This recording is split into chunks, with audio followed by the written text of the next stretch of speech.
Welcome to Eerie Bites of History, your daily serving of strange bites of the past. Today we have outlaws meeting their end, a revolution stirs in France, and daring pilots conquer the Pacific skies, all of which happened on October 5th. Let's begin. On October 5th, 1892, in a small town of Coffeyville, Kansas, awoke to the sound of boots scraping on the dusty streets and the quiet click of rifles being loaded. 5 riders had just arrived after sunrise, their faces hidden beneath false beards and bandanas. They were the infamous Dalton gang, and their plan was as bold as it was suicidal, to rob 2 banks at once. The gang split up, half into the First National Bank and the other, the CM Condor Bank, demanding cash at gunpoint. What they didn't know was Coffeyville was no ordinary town.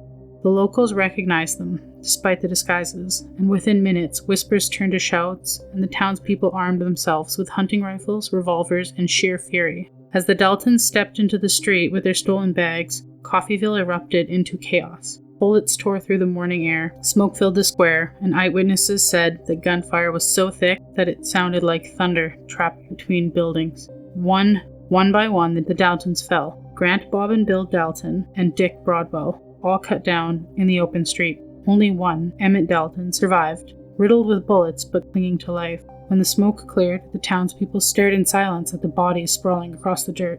The outlaws, who thought themselves untouchable, were now laying in the same street they tried to terrorize. The Dalton gang wanted to be remembered as legends, and in a way, they got their wish, just not in the way they would have imagined. Coffeyville became a town that shot its own piece of the Wild West into legend. On October 5th, 1789, the quiet streets of Paris trembled under the sound of footprints, thousands of them. Women, hungry, desperate, and furious, surged towards the Palace of Versailles. The air was thick with the stench of rain and rage, an echo of one single word: bread. These weren't soldiers. They were market women, mothers, fishmongers, armed with kitchen knives, broom handles, and rusted pikes. Their eyes were hollow from hunger, their hearts burning with something deeper than rebellion. It was said that they marched through the mud. The crowd grew larger, like a swelling wave towards the royal gates, a wave that could no longer be stopped. By nightfall, the palace loomed ahead, candlelight flickering in thousands of windows, as if the building itself was holding its breath. Inside, King Louis XVI hesitated, while outside the women shouted, "We want the king in Paris." Some swore they heard laughter echoing from the marble halls, others screams from the guards who would soon be dragged into the darkness. When dawn finally broke, the revolution had changed shape. The king and queen and their young children were escorted back to Paris, not as rulers, but as prisoners of their own people.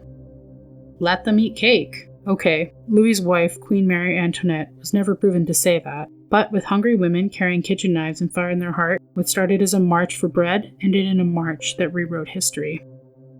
On October 5th, 1931, the skies above Washington state shuddered with the distant hum of an engine, a ghostly noise that no one could quite place. Out of the mist, a small red monoplane appeared, battered, frostbitten, and nearly out of fuel. Its name was the Miss Vidal. Inside, 2 men, Clyde Pangborn and Hughes Heron Jr., pilots who had just done the impossible. They had flown nonstop from Japan to the United States, across the endless, deadly Pacific. For 41 hours straight, they had stared into the horizon of nothing. No land, no ships, no radio contact.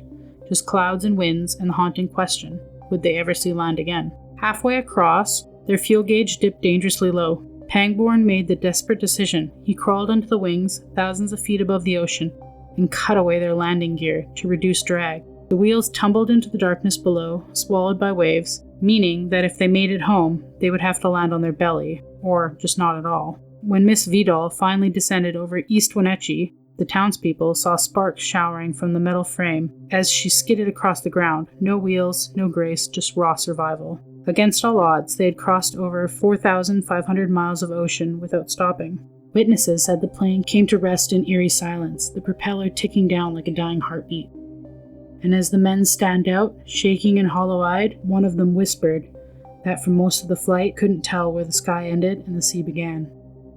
These men didn't just cross the ocean, they crossed into the unknown, at a time when flight was closer to gambling than science.